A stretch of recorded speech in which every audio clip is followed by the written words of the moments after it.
नागपुर में महाराष्ट्र के राजस्व मंत्री चंद्रशेखर बावनकुले ने विभिन्न महत्वपूर्ण मुद्दों पर अपनी प्रतिक्रिया दी। उन्होंने बताया कि अब किसानों को जमीन मापने के लिए बड़ी रकम खर्च नहीं करनी पड़ेगी। पहले जहां आसपास की जमीनों की माप के कारण 10 से 12 हजार रुपए तक खर्च होता था, वही अब मात्र 1000 रुपए में पूरी मोजनी संभव होगी। इसके लिए निजी भूमापकों को अनुमति दी गई है और प्रक्रिया को 60 दिनों से हटाकर 15 दिनों में पूरा करने का लक्ष्य रखा गया है। वन अधिकारी के मुद्दे पर उन्होंने कहा कि यवतमाल में आदिवासी किसानों के दावों की समीक्षा की जाएगी और उनके अधिकारों की रक्षा की जाएगी। नाही, असं जर असेल तर मी तातडीने बैठक घेईल। वन हक्क जो मंजूर करतं ती ग्रामस्तरीय वन हक्क समिती मंजूर करतं आणि ग्रामस्तरीय वन हक्क समितीची आता फेररचना झालेल्या आहेत। मी त्या ग्राम हक्क वन समितीने केलेले जे काही दावे आहेत किंवा जे काही अर्ज त्यांनी मंजूर केले असतील त्याच अर्जाला जिल्हास्तरीय वन हक्क समिती मान्यता देणार आहे। त्यामुळे असं कुठे झालं असेल तर याचा फेर आढावा सरकार घेईल आणि यातनं त्या गरीब शेतकऱ्यांना, आदिवासी शेतकऱ्यांना न्याय मिळेल। बारामती उपचुनाव को लेकर उन्होंने कांग्रेस से उम्मीदवार न उतारने की अपील करते हुए इसे बिना विरोध के संपन्न कराने की बात कही। माझी ही हर्षवर्धन सपकाळजींना विनंती आहे की त्यांनी काँग्रेसची उमेदवारी परत घेतली पाहिजे। मी आधी सांगितलं आहे की ही सीट जी आहे ही अजितदादांची सीट आहे आणि दुर्घटना इतकी मोठी होती की अजूनही 14 कोटी महाराष्ट्र जनतेला त्याचं दुःख आहे, न विसरणार आहे, कधीच न विसरणार दुःख आहे।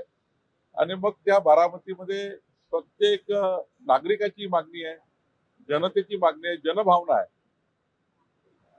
तर काँग्रेसनी जनभावनेचा आदर केला पाहिजे आणि या राज्याचे संस्कार संस्कृती काँग्रेसने टिकवली पाहिजे।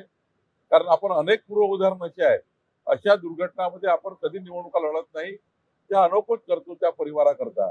आणि आदरणीय सुनेत्राताई आमच्या वहिनी या खऱ्या अर्थाने आता अजितदादाची धुळा सांभाळण्यासाठी तयार झाल्या आहेत, त्यांना मदत केली पाहिजे। नागपुर में पानी की समस्या पर उन्होंने बताया कि 40% पानी लीकेज और अवैध उपयोग के कारण बर्बाद हो रहा है, जिस पर सख्त कार्रवाई की जा रही है। उन्होंने उद्योगों से पानी का सीमित उपयोग करने की अपील भी की। इसके अलावा एलपीजी वितरण, कामगार किट और अन्य प्रशासनिक मुद्दों पर भी समीक्षा और आवश्यक कदम उठाने की बात कही गई। काय झालं की आम्ही जेवढं पाणी नागपूर शहराला देतो, पाणी मंजूर समितीचा अध्यक्ष मी आहे जल व्यवस्थापनाचा। आम्ही जर पाणी नागपूरला देतो त्यामुळे 40% लिकेज आहे। जेवढं पाणी आम्ही देतो त्याचं 40% पाणी वाहून जातं।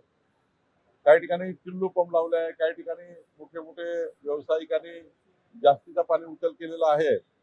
त्यामुळे जिथे टिल्लू पंप लागले आहे, जिथे या ठिकाणी अवैध पद्धतीने पाणी घेऊन त्या ठिकाणी मोठ्या प्रमाणावर या ठिकाणी वॉशिंग सेंटर सुरू आहे, असे आम्ही जे अवैधपणे पाणी घेणाऱ्या लोकांना हुडकून काढलाय, त्यांनाच नोटीस दिली आहे। अवैधपणे पाणी उचलणे, जेवढं वैध तुम्हाला पुरवठा आहे त्यापेक्षा जास्त टिल्लू पंप लावणे, वेगळे पंप लावून पाणी ओढणे किंवा आपल्या घरच्या विहिरीमध्ये पाणी भरून ठेवणे, हे जे प्रकार आहे त्यामुळे 40% लिकेज आहे पाण्याचा। त्यामुळे हा निर्णय घेतलेला आहे। ज्यांच्याकडे पाणी जास्त घेतलेलं आहे त्यांना ते आम्ही चौकशीमध्ये आणलेलं आहे। जनतेला माझी विनंती आहे की सर्वच नागपूरला सारखं पाणी मिळावं म्हणून हे टिल्लू पंप जे लावले आहे किंवा अजून काही त्या ठिकाणी प्रकार केले आहे ते थांबवले। आणि व्यावसायिकांना माझी विनंती आहे, इंडस्ट्रीला माझी विनंती आहे की उन्हाळ्याच्या काळामध्ये जास्तीचं पाणी उचलू नका, जेवढं मंजूर आहे तेवढंच पाणी उचला।